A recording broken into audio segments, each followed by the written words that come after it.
Alright, gang. Hello. I'm gonna.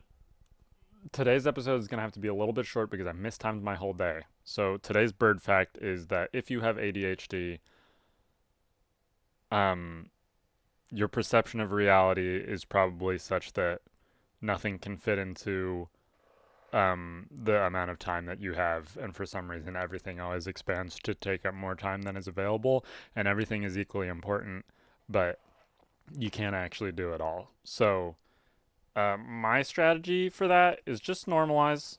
Just normalize it. You're just human. You're just human. We don't need to pathologize. We're just, it's just hard. And, we are ambitious and we have big hopes and dreams and we want to do everything in the world because that's cool. Because there's so many cool things, so many cool and interesting things out there. And it's okay. And you're not a failure just because you can't do everything that you would want to do. That just means you're human. And so I love you. I don't want to waste any more time on my stupid bird facts, you idiot. What, did you think that was interesting? How dare you? I'm channeling my inner Homestuck. How dare you think what I have to say is cool or funny or interesting, you idiot? I'm just kidding. You're not an idiot. I could never stay mad at you. And I'm not even mad at you. Anyways, previously on Homestuck, a bunch of shit happened, and I know that it's like a week between episodes, but we did just have this big flash animation where we learned all about Jade's whole deal. And we saw some of these conversations from Jade's perspective that we had already read, and now we're proceeding with Jade's story. So, Jade, you take update colorful reminders. You take a moment to gather your thoughts after your dream. Oh, one thing I did mention from that flash animation, there was that part where Jade, way earlier in the story, and John's story was like, oh, there's a big meteor crash, an explosion outside my house. In that flash, what that revealed, and I don't think I explained this very well, she saw through the cloud Beck, the dog, crashing into the crater in the Pacific Ocean where the shrine ends up being built millions of years ago. And she experienced that as her dream self watching the cloud, but since she kind of starts to forget between like being asleep and being awake and was talking to John while she was asleep and her dream self was awake and her robot was typing to John, she thought it was actually happening. But then that's why then later in the conversation she was like, everything's fine. I thought it was, a big meteor that crashed outside my house, and it kind of was, but it was actually millions of years ago. So that is just one point of clarification from that flash animation and why that piece of dialogue was like that. So, anyways, you take a moment to gather your thoughts after your dream. While you're asleep, it can get very confusing figuring out what is really happening and what isn't. I'm so sorry. I'm just going to take a brief pause to make sure that my audio is running because for some reason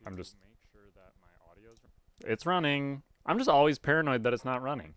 I don't know why. I guess it's just because it's always such a big hit when you find out that your mic wasn't working or you weren't recording. Or like if you're on mute in Discord and you've been talking for a while and just feels like your friends are ignoring you, but they're not actually ignoring you because they could never hear you the whole time, and you feel like you're being gaslit, but your mic was off. Anyways, thanks for bearing with me while I double checked. Let's get back to it. Uh, while you're asleep, it can get very confusing figuring out what is really happening and what isn't, especially during the eclipse when you are exposed to many visions of the past, present, and future through a variety of cloud mirages. It is only after you wake up that you will be able to start making sense of it all, and your reminders help you do this. But on reflection, there wasn't much in the dream about the future. You were quite surprised to see your dog in your dream, though. It was the first time the crafty guardian has ever appeared in a dream. You have learned that today is his birthday, just like it is your other best friend. Just like it is for your other best friend. Aw, John is Jade's best friend.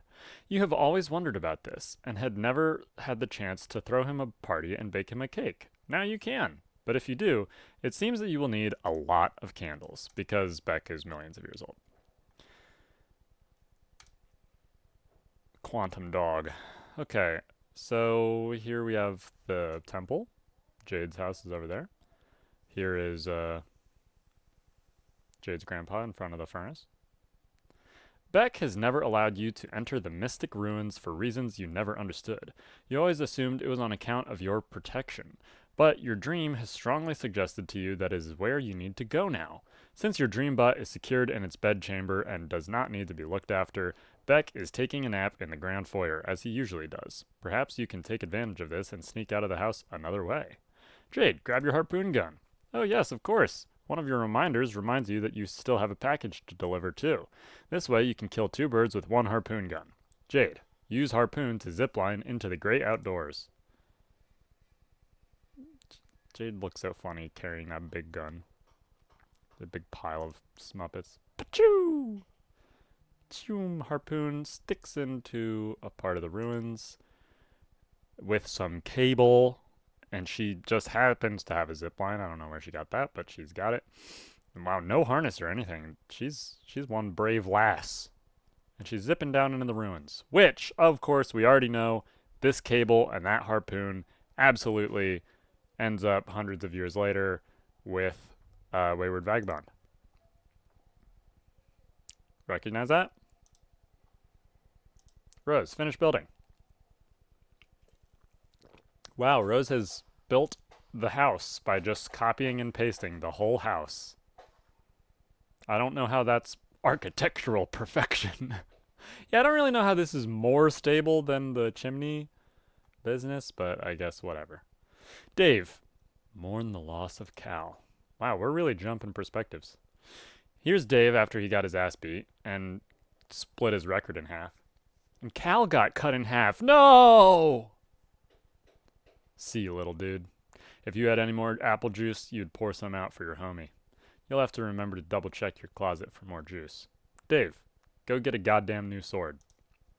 Perhaps you will, but if you do, it looks like you'll have to break it first. Perfectly good strife specimens down the toilet. Thanks, bro. Now he has 1/2 blade kind. He can only use broken swords. Dave, capture log beta. You tried to grab the beta 6, but you forgot that your Silodex is completely packed. You wonder why you jammed all of this useless crap in here in the first place. Maybe you assumed you would weaponize it during one of your customary hash wrap battles with your bro? But in retrospect, that probably would have just been a huge chore and would have made the battle drag on forever. It's like, what are you made of, time? Blink, blink, wink, wink. Yeah, what is he made of? Dave, eject your modus and set it to Scrabble values. Okay. Wait, there's a flash here. He just fucking lets everything spill out everywhere. You dump all this crap all over the roof, and then set your modus to Scrabble hash function for some reason. This function always makes it a little less intuitive to calculate hash values for items, and therefore more cumbersome to wrap with. But you guess that's kind of a moot point now that your bro flew off fuck knows where. His mysterious ways transcend irony once again. Dave, get the beta. You get the beta, 3 + 1 + 1 + 1, now yielding a radically different hash value with the Scrabble function. Which is to say, a radically exactly the same value, which is 6. But since you already ejected everything, you got 6. But he's got the beta finally. Dave, pester Rose. Look at him. How is he typing like that? Using all of his fingers? That's weird. Not just his thumbs. And not just his pointer finger. He's using his all of them. Alright, turns out Godhead began pestering Tentacle Therapist. Okay, I got it. I hope you appreciate how much gross spongy proboscis I had to fillet to get this game. Hello? What are you doing? Anyways, I'm going down the stairs now and installing this thing. Later. Also, I do just want to recognize that I know the Homestuck pilot episode of the animation version came out, and I did watch it, and I have thoughts that I'm going to save for a future episode. Overall, I'm excited to see if they keep going. I know that, like, most Homestuck projects just, like, die in the middle of going on, but I enjoyed it enough that I would want to see as much as they can. I like as much as they can make. I think my two main critiques are I don't like Dave's voice, and like I think he's too animated. I always imagine Dave as like a really chill, laid back version of cool who like acts like he's nonplussed by everything as opposed to like the rocket power style of cool kid. Um and so he was just like a little bit too animated for me. But honestly, I loved a lot of the other choices. Um, and yeah, so I would be interested to see the other stuff. I said I. Oh, right. I forgot my second critique. My second critique is that I feel like they use too many curse words, which is interesting because there are a lot of curse words in the Pester logs, but I just feel like it hits different when you're reading it than it does auditorily, and auditorily it just I don't know came across as like they were trying to be edgy or something with the writing, just to be like this is for adults. They say the f bomb 10 times in 10 minutes. So those are my only two critiques. Otherwise, the music, the animation, the way that they decided to do like the split screens and like try to introduce the meta elements, I thought that those were interesting. Um, okay. Oh, and Rose's voice actor I think was perfect. Uh, but I'm not going to change the voice that I gave her. Okay. Here's Rose. Speaking of Rose, here she is with the her house is about to burn down. Dave is pestering her. Oh, I think they finally linked up timeline wise. You have finally finished your building project. You have done about all you can do for John. You don't think you can provide much assistance against all those ogres this time, but at least now John appears to be armed to the teeth. All there is left to do is wait for Dave. Rose, capture log and send John code for his present. That would certainly hasten the parcel's delivery, but the gift's not finished yet. You've spent months accelerating your knitting skills to be able to make the gift of perfect sentimental appeal. You even incorporated a cherished heirloom you have had as long as you can remember. When he sees your staggering gesture of sentimentality, he will finally understand. He will understand that in the game of facetious sentimental gestures, no one gets the best of Rose Lalonde. Months in the past. Oh, she got a gift from John. I love how all these kids just color code their boxes so that we can understand the plot. Dear Rose. Aw, he hand wrote it. Crappy, sorry. Oh, that's supposed to be Rose's t-shirt thing. I guess they know about each other's t-shirt symbols, despite never really having seen each other. Maybe they have pictures of each other, I don't know. Dear Rose. Happy birthday! Thanks for being such a great friend all these years. I know you like to make it out like you're playing it cool and don't care about the people in your life, but I know deep down you really do. Hell, not even that deep down. It's like your subconscious is having a wet t-shirt contest, and you being all aloof is this totally soggy shirt doing no good at all hiding nothing. Oh wait, it looks like two can play at this game of cracking all these highfalutin psychology books. Aw, snap! But yeah, I got you this because I think you're really creative and you could make something nice with it if you put your mind to it. And it might help you take your mind off a lot of all this serious business you're always absorbed in. You know, all this weirdo pseudo-gothy stuff or whatever. Frankly, it's kind of depressing. Anyways, you're the best, Rose. Have a rad 13th. I will catch up with you guys soon. God, you're all so old. Ghosty Trickster, John. Internet friends, it's cute. It's cute. It's cute. It's just cute. They're 12-year-olds and 13-year-old friends, and they like each other. Even though in their letter you spend half of it dunking on her interests and her whole vibe. Honestly, it doesn't really make any sense that they're all friends because like how did they even meet? You know what I mean? I don't feel like it's a spoiler to say just because of the nature of the beast. They don't ever really talk about that. It doesn't really matter. It's not a part of the story because none of it's like it's not a realistic story, you know. And I don't say that lightly. It's not about reality, really. It's about what a ton of other stuff. Anyways, I also love John's analogy here for some reason. He doesn't really seem like that crass of a person most times. Um, so that I feel like that really came out of nowhere.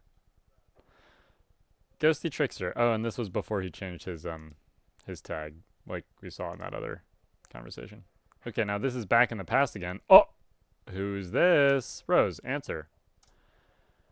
Oh my god.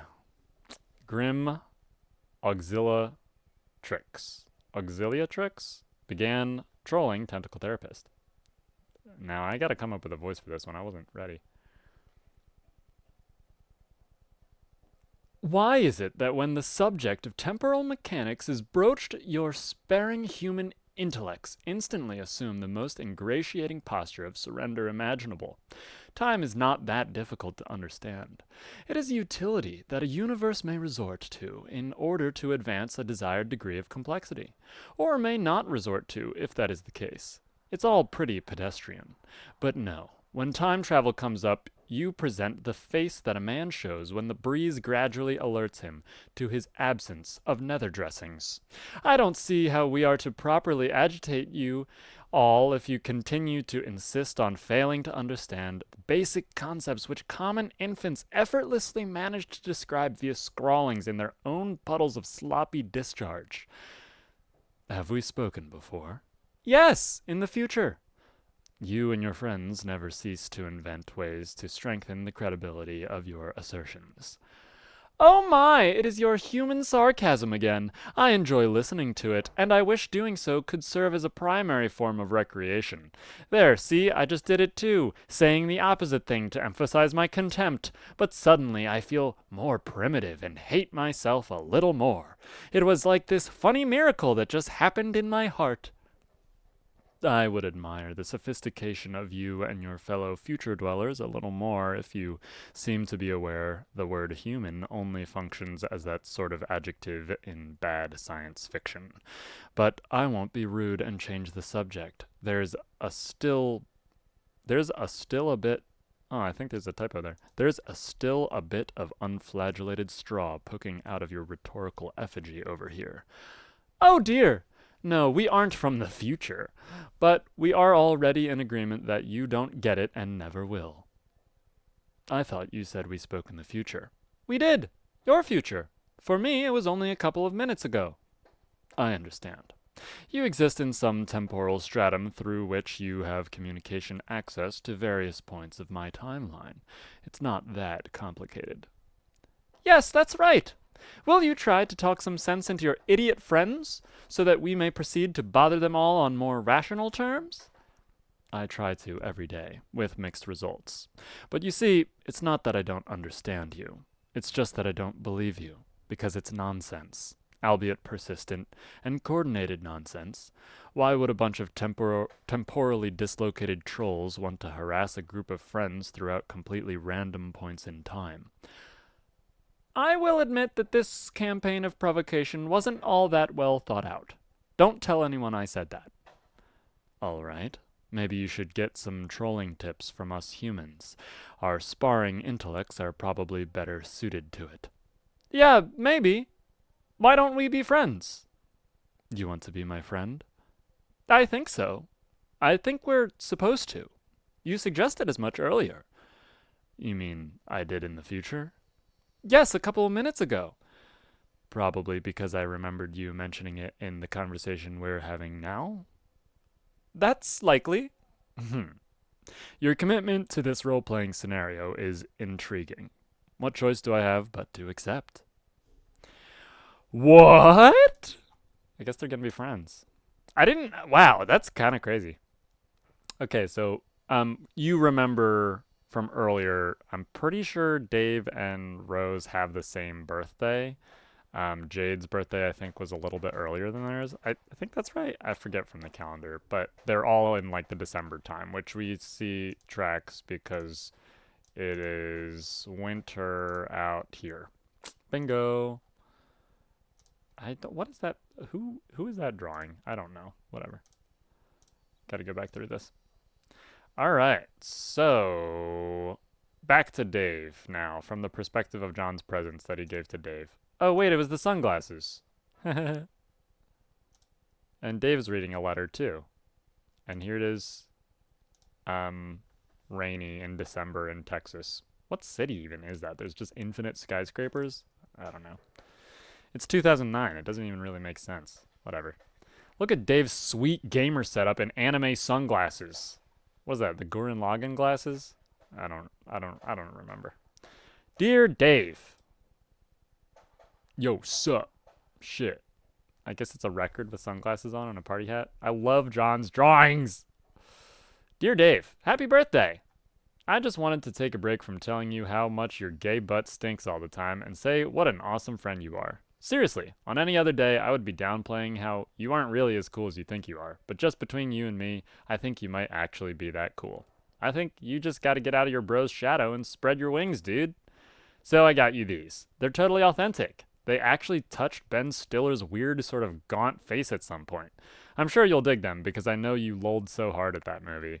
Okay, so for real, this is sort of a shitty present, but it is an ironic present because I know you wouldn't have it any other way. Maybe you can wear them ironically sometime. They might even be more ironic than you and your bro's dumb, pointy anime shades.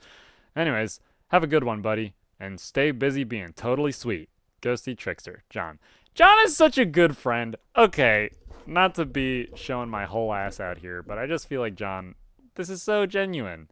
You know what I mean? He cares about, I feel like he gets parts of their deal and he, paid attention to their whole issue with, just in general. And he's kind of dunking on them because they're 13, but, at the same time, he's paying attention and he's also saying that they're good friends and that he likes being friends with them. I don't know, it's just cool. Anyways, here's Dave getting pestered by a troll. Oh, fuck this guy. I forgot that all of these people were the people who talked to Dave first, and I can't give you any names because it's spoilers, but Adios Toreador began trolling Turntech Godhead. And I might be giving away some of what I think about these characters based on the voices that I give them, so. Hey, first, okay, I think you're awful. Let's put that fact on the table where we can both see it. Now you have been primed for the digestive ruination that's about to take place, and the comprehensive soiling of the laundry enveloping your person. Oh my god, you type like a tool. Yeah, now you're getting it. What you are in for. Are you ready to be trolled within an inch of your miserable human cortex? This is so weak. I'm almost getting tired of wasting good material in you guys. It's like you've got nothing. It's always one of you sprouting up and ranting about how hard I am about to get trolled with no ensuing substance. You don't even know anything about us. One of you fuckers thought I was a girl. Okay, yeah, but the thing is that I don't care about your anatomical details and things like that. I know what you've done, or will do, actually. It's the most awful thing. The worst you can ever do. Sorry, I wouldn't cyber with you, dude. In the future, or whatever. What? Wait. Oh. Okay. You're the one who likes to submit innuendo. Human innuendo. Yes, human innuendo. Sorry for the lack of clarity. So at what point in the future am I supposed to look forward to you whipping up this titanic hankering for my knob? Be honest with me, because I'm busy. And I want to know exactly when I got to clear some space in my calendar for when some fuckwit blunders out of a magical phone booth and makes a ballad-inspiring play for my throbbing beef truncheon. Should I be perturbed by these illusions? No, man. Look, I just need to know when to be there. When the stars come into alignment and your flux capacitor lets you finally sate your meteoric greed for dachshund. For crotch dachshund. I wouldn't want to miss it and cause a paradox or something. It'd suck if the universe blew up on account of you missing your window of opportunity to help yourself to a pubescent boy's naked spam porpoise. Jesus Christ, Dave. I fucking love Dave. He's so... God, that's just disturbing and gross. Okay, this is sort of starting to upset me. Jesus, you are such a shitty troll. I guess I'll just leave you alone and find another point in time to bother you when I guess you are more emotionally susceptible and don't have all of these bees in your bonnet about your human sexuality. No, dude. No. Oh, no. No, dude. You sassed me up. We are in the shit now. Together. For the long haul. I. What? We're motherfucking entrenched in this bitch. You and me. Welcome to Nam. Now grab my hand and shimmy your soggy ass off that muddy bank before Charlie gets the fucking drop. Who? Who's Charlie?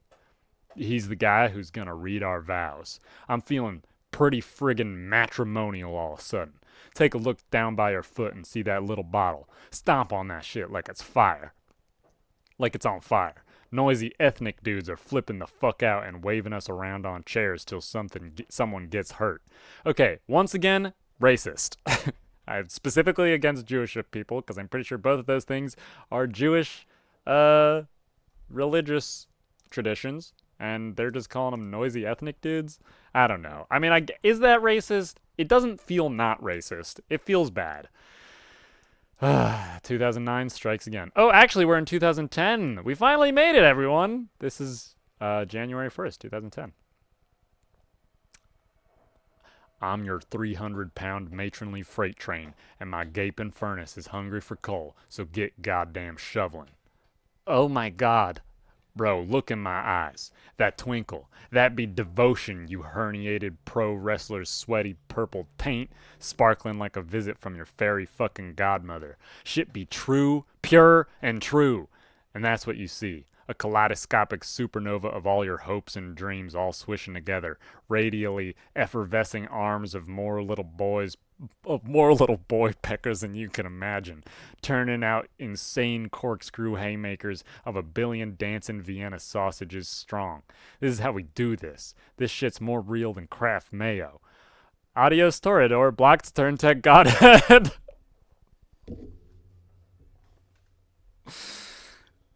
This is pure Dave. This is pure Dave. He tries to troll Dave, and Dave just literally goes so unhinged off the deep end. Then he gets blocked by the guy who is trying to bother him. It's so good. So funny. You are now the aimless renegade. Back from the past, back to the future too. The aimless renegade. You have identified a couple of unwelcome rogues outside your present stronghold. They are in violation of your jurisdiction. Despite your ordinarily striking marksmanship, you've spent your entire ammo clip without recording a single kill shot. What will you do? AR, realize that your weapon is magazine fed, not clip fed. You don't give a shit about that. He just drops his gun. AR, examine the wall behind you. The wall exhibits rows of ancient hieroglyphs depicting an array of amphibious and reptilian life forms. This is illegal pictography. It makes you angry.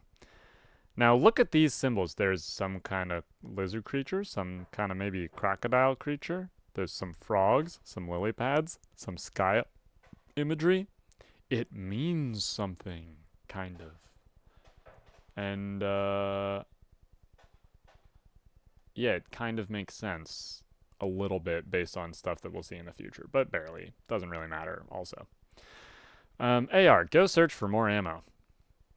There is plenty of ammunition stored in the various ammo crates, which you have spent a great deal of time unearthing from nearby dunes and hauling back to your stronghold. You have a large variety of weaponry and ammunition at your disposal. Whether you can locate some more AK-47 rounds quickly enough is a different matter. AR, quickly retrieve sidearms. Ba-da-ba-ba-da-ba. You retrieve a pair of deadly sidearms, but you will need a longer ranged weapon if you are to continue your enforcement. AR, find a rocket launcher. Oh, some more ammo boxes coming up in a lift? Oh. He's just looking over there. Here's one. Oh, hey, look at that. There's a mustachioed hat in blue. That feels Egbert related, but I'm not sure how or why. Perhaps it is. Who knows? AR, befriend the unwelcome rogues. You wonder if you should reconsider your grievance with the offenders. Perhaps you should let it slide? They seem friendly enough, and it's been so long since you've had company. It would also be quite a pity to blow up that tall, attractive female. But then again, so I guess we know that PM's a woman now? Or maybe not a woman, but a female? They are both in flagrant violation, trespassing through several zones which you painstakingly marked as off limits while you conduct your investigation of this crime scene. It is your duty to investigate this illegal monument and get to the bottom of its illicit, amphibious idolatry. Just thinking about all the sloppy footprints that they're leaving in the sand makes your carapace steam. The law is all that's left to hold on to in this unforgiving dust bowl. You cannot afford to loosen your black claw's grip, lest justice slip through your fingers. Law is beauty. Order is peace. Judgment is the very basis for all that is pure and... Hold that thought. You need to take a moment to wear something ridiculous before you continue your spiel. He's making like a bandolier. Oh, he put a gun part through a grenade, seemingly. Bang, bang, bang, bang. Order in the court. You will have order in this courtroom. If everyone does not settle down, you will clear out this courtroom, you swear to God. Jury, judge. He's a judge. And the other guy's a mayor. And PM is a postman. AR, examine moving platform. It appears to be a large stage serving as a kind of elevator, but it can't go down because there's something jammed in it.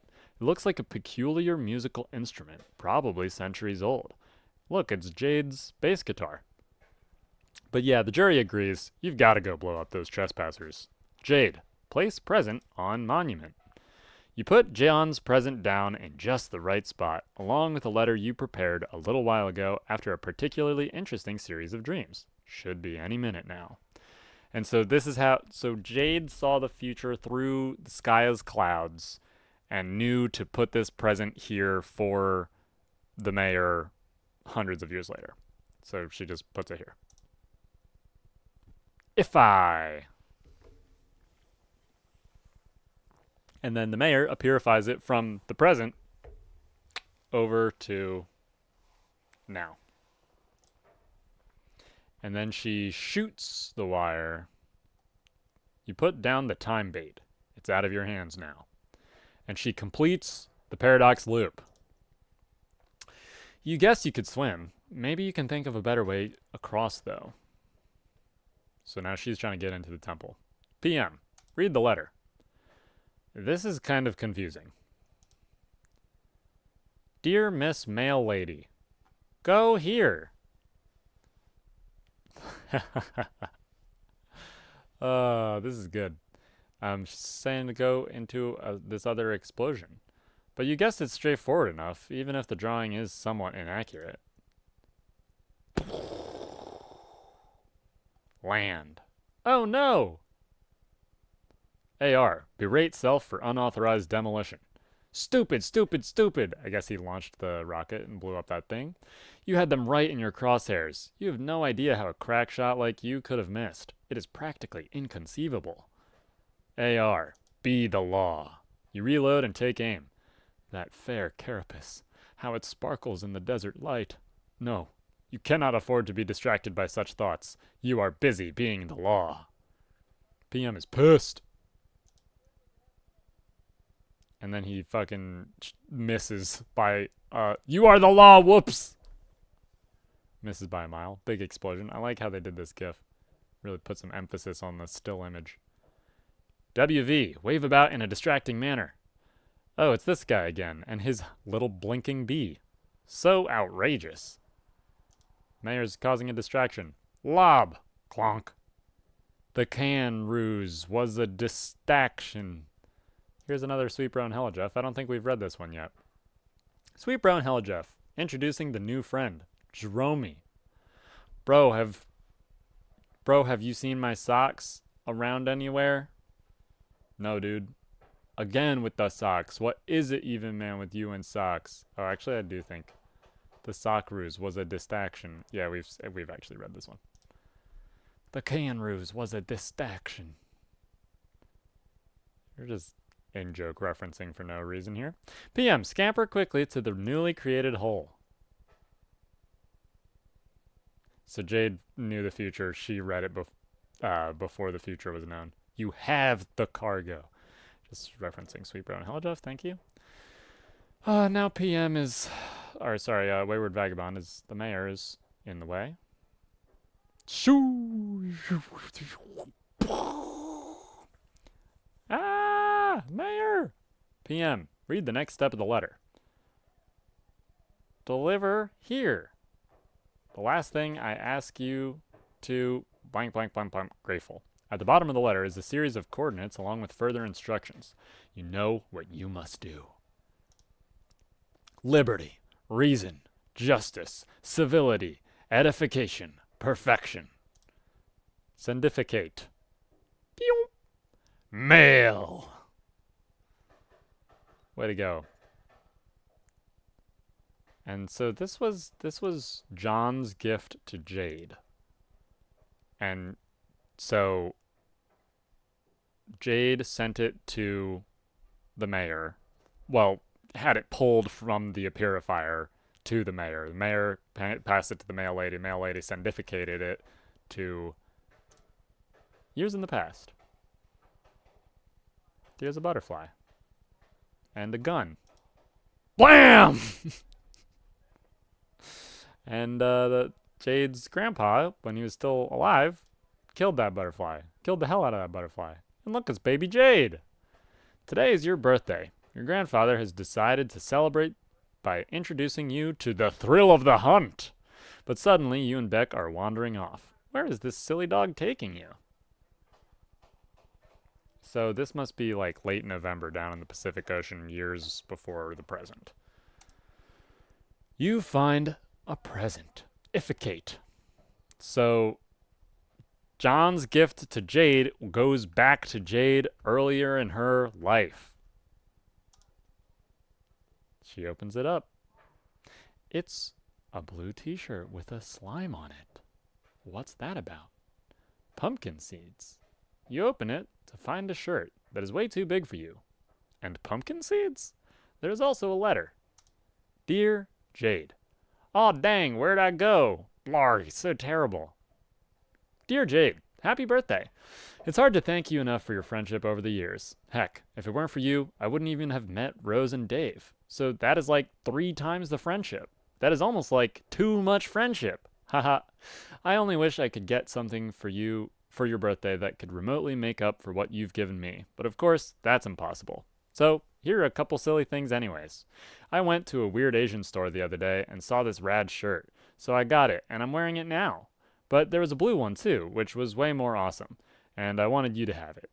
I know you like green a lot, but maybe you'd like to try wearing blue sometimes? I bet you'd look like $1,000,000. Also, I know you've been frustrated lately about how your pumpkins keep disappearing. Well, I can't begin to explain why that's happening. All I can do is give you these so you can plant some more. Don't give up, Jade. Wherever those dumb old pumpkins went off to, I'm sure you know the fun is in growing them and taking care of them until they're ready. Whew! Got to head out to the post office now so this doesn't get to you too late. Talk to you soon. Ghosty Trickster, John. So that's why Jade wears blue and John wears green. Because John went to the store to get Jade a gift and was like, I bet Jade would look good in blue. And they're big friends. And let's just ignore the fact that John said Weird Asian Store 2010. I don't know why he had to say that. And what it has to do with being Asian. I guess a little slime guy. I don't know. Whatever. Unimportant, but kind of racist. Is it racist? I'm not the judge on that. I just don't like it. So John's gift does get to Jade eventually, but before they ever even met. Paradox. Who is this John claiming to be your friend? And these other friends he mentions. Whoever he is, you think he might be onto something. Blue is a very pretty color. Also, growing some pumpkins sounds like it could be some fun. Maybe you will ask Grandpa if you can use the atrium to do some gardening. This will be exciting. And thus the paradoxes begin. Wop. Wop.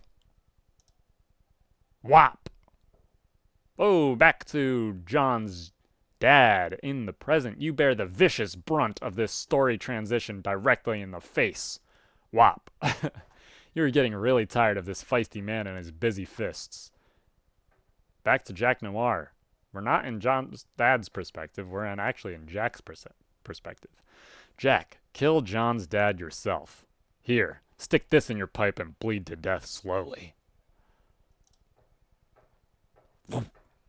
Oh man, John's dad is such a trickster. He burns the hat and then shaving creams it up and stomps it out into smithereens. And Jack says, "You release the prisoner. He is free to go."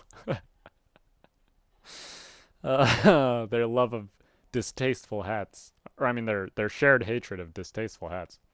Jade, play guitar to summon giant lily pads.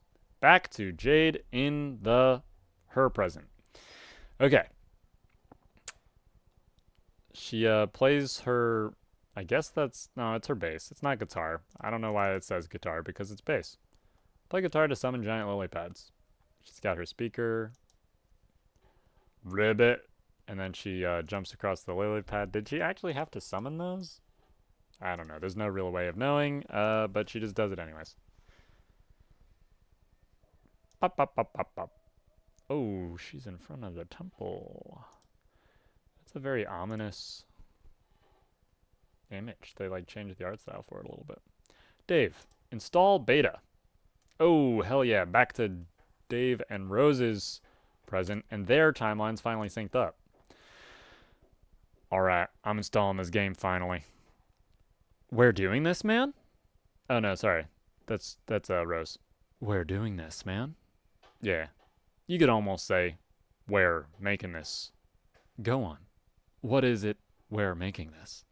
Transpire. Dave emoji with the sunglasses. Excellent. Let's make shit take place. S, enter. Alright. This one's a good one.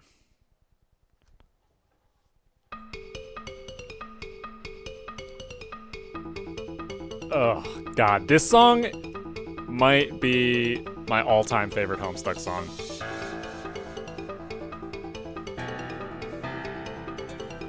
Busting out the apple juice. Wow, she's so casual.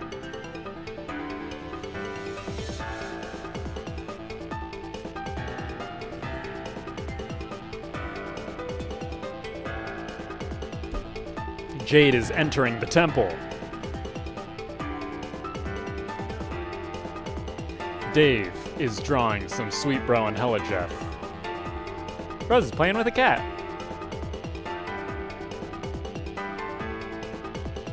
What's in the temple? Esper. Oh.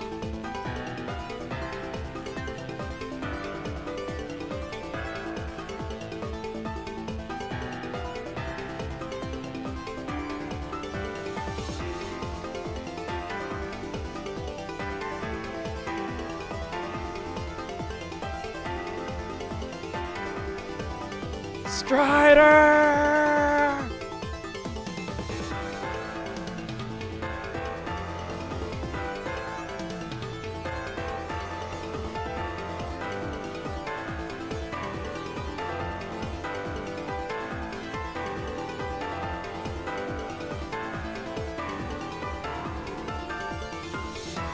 Prototype Jaspers!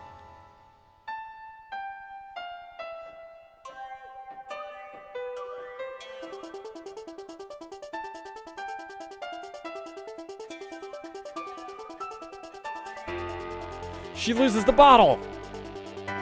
Nana writes the letter to John! It wasn't written by past Nana, it was written by Nana Sprite. A bunch of birds attack Dave! Ugh, iconic.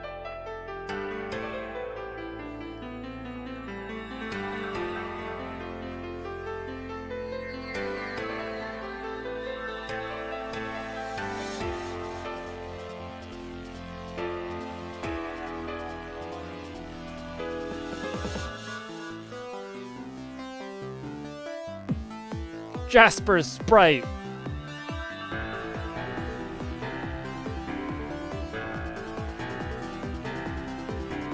The timer. The countdown.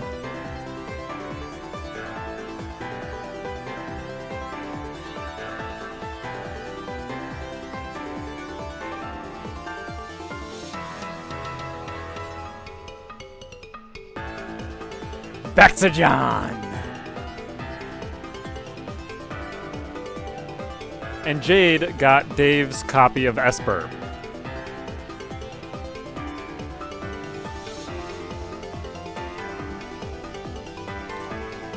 Dave is cleaning house, quite literally. Or I mean, John. Pow. The Cosby top. Boing. Oh my god. It fucks. It fucks. It fucks, everybody. I hate to say it. I hate to say it. That's one of my all-time favorite songs from Homestuck, Suburban Jungle by Michael Guy Bowman. I've listened to that song so many times, and while I was listening just now, I like literally couldn't contain my excitement. I was bopping. Okay, brief summary. So, inside the temple is some kind of time capsule. That time capsule had Dave's copy of Esperb, which we know had previously gotten launched out of Dave's window when he was fucking around with his Silodex, which is why he had to go fight his brother for Bro's copy of Spurb, sorry. And so that's what Jade got. John beat up a bunch of people with all his sweet new gear, advanced to the first gate. So we're going to get to find out what happens there. And Dave finally is on the game. I love how he just like knows exactly what to do. Like the whole first act was like Rose went through the entirety of the first act from John's perspective in this single flash animation, because I just think it's funny. Like obviously it probably took the same amount of time, but Dave, it just seems like Dave's just like better at the game. You know what I mean? And he just like fucking knew his shit. Rose did a sick jump, got the bottle cork. The bottle cork is why there's a bottle cork in the future facility with Wayward Vagabond, which we already knew that. We kind of already knew that. I guess we didn't know it was a wine bottle. So that is what Rose's item was to be able to get into the game, because she successfully made it into the game. So John's was an apple that he took a bite out of. Rose's was a wine bottle, which is a little ironic because her mother's an alcoholic. Well, self-reported by Rose. So yeah. Oh, and also with Jasper's sprite, Rose tier 1 prototyped the sprite with her dead cat Jasper's. Then Dave prototyped it a second time before entering the game with the Cthulhu tentacle doll. That kind of didn't happen in the Flash. We didn't really see it. We just saw the results of it. And so that's why Jasper's is a sprite and has tentacles and caught Rose when she made the jump. And she was able to enter the game. Oh, and also we did learn that the letter from Nana wasn't written by Nana when she was alive as a human, but it was actually written by Nana Sprite, who had all of this knowledge about the game, and theoretically, we don't know how, made it back traveled back in time to John's house at some point. So it wasn't written by human Nana, it was written by Ghost Nana. Or Sprite Nana, I should say. Nana Sprite. Anyways, we also got a glimpse into what is beneath the clouds where John is in this medium, in this big pillar in nothingness. And we're zooming out and we see the planet. The planet that John is on. What? He's not just floating in nothingness space. He's on a planet. End of Act 3. Oh my god. Can you believe it? Can you believe it's the end of Act 3? We made it. 1,153 pages in. We met a couple new characters. And we unlocked the blog of Dave Strider, which I did not even know existed. He has a whole blog?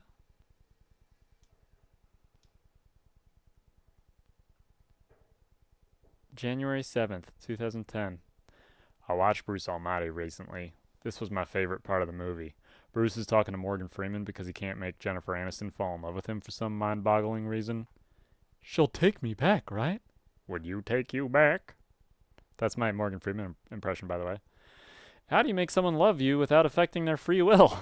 Welcome to my world, son. You come up with an answer to that one, you let me know. This is where we all start jerking off. Here if you're interested. What? Volunteer at your local church. This link just goes to Googling volunteer at your local church. I don't really understand Dave's levels of irony. Here's a post that he said, why would anyone go to SeaWorld? You see a bunch of fat, wet animals and then you go home. Who gives a crap?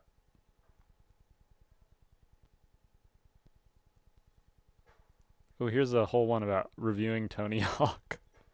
Review of Tony Hawk. No, not the game, just the guy. I never played a Tony Hawk game. I've never met Tony Hawk either. I'll just go by mostly photos of him. Tony. He's just really deep fried.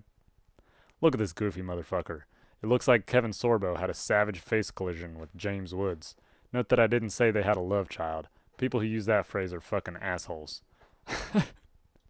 You would never get the idea he makes a ton of dough scooting around on a wheeled up piece of wood made for little boys. Hey, haggard dude. Yeah, you with the goonish facial proportions. Can you go nab me some sick air? While you're up there, why don't you find a real job? Skateboards haven't been asserted as legitimately cool since probably Michael J. Fox outmaneuvered Biff in the 50s and fed him a world of cow shit. I think to prevent himself from fucking his own mom. And Bart Simpson. But Bart Simpson was never cool. No one ever actually thought he was cool, even in the thick of their early 90s delirium. He was never actually said anything clever. And now that I think about it, he was vaguely effeminate, which would be fine, I guess, but it betrayed his wafer-thin, eat-my-shorts attitude. Maybe 20 years of having your lines delivered by a woman will make that happen. Seriously, even the idiots in the 90s weren't really sure what eat my shorts meant. It's like they were aware it was a R-word thing to say on some level, albeit dimly, and let some shitty characterization slide because it was a funny show. Dear Matt Growing, being a cool kid means more than hating school and dishing out mediocre sass over the span of 7 presidential terms. I don't know, this character is so old already, maybe I should start ripping Jughead a new asshole, or maybe Lil Abner while I'm at it. What the fuck am I even doing? Then I think for approximately 2 years in the 90s, people thought rollerblades were cool. Then someone splashed a pitcher of cold piss in all our faces and woke us the fuck up from that nightmare. A guy lumbering around on rollerblades makes it look like someone fucked with Frankenstein's shoes in his sleep as a practical joke. If you're wearing rollerblades, you might as well shuffle down to the pawn shop and fork over your dick because you just became frightening to women. So they'll start handing out pink ribbons en masse to promote you awareness. Basically, anyone who gets bent out of shape about anything that has wheels needs to be whipped briskly across the cheek with a wishbone of a huge flatless bird. Here's another one. I don't care about this suddenly. At 2:54 a.m. Dave, what's your whole deal, Dave? There's so many of these. This is why you don't go to SeaWorld, because some fat, soaking monster will eat you. I wonder, like, do you think that Hussey just wanted a place to shitpost, like, because it was kind of before Twitter? I guess it wasn't fully before Twitter, but it was, like, kind of before Twitter was popular. This is a 10-part series. Sometimes when you want to get your nacho on, there's some shit you just don't need. So this is a shout out to that. Also, this is a 10-part series, maybe. Oh, there's Tony Hawk again. This is the first of the 10-part series. It's extremely short. Oh. And then he released a second part, but never a third part.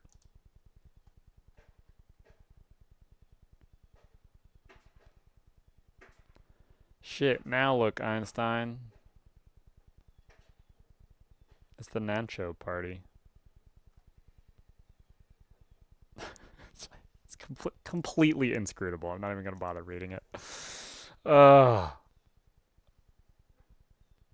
All right. Well, that was Dave's blog. I actually had never seen any of that, and I don't really think it matters at all.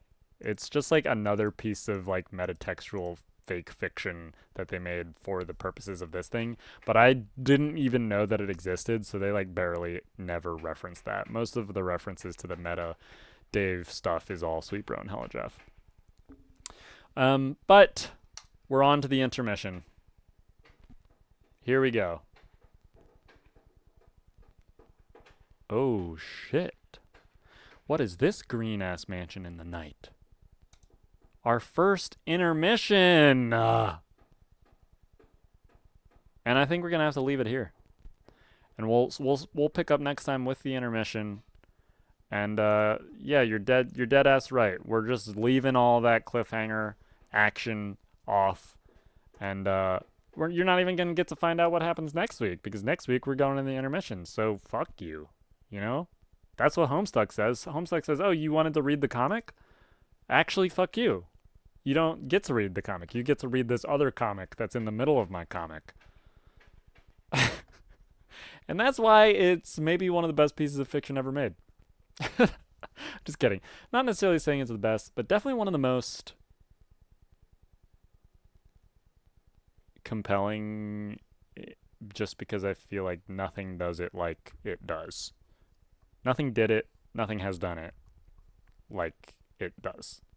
So it's just different. And on that lens, I think it is a work of art in its own right. Just because of what it has to, not even has to say, but has to do. What it has to do with narrative. It's good. It's good. All right. Well, thank you for listening. I hope you enjoyed this one. I know that this is a little bit of a shorter episode than usual, but we finished Act 3. Rose is finally in the game, but we don't get to see where she went, what her life is like now. Until next time. So, Act 3 down. Only 4 more to go? But how can that be? We have 7,000 more pages to read. I don't know. Okay. Peace out, y'all.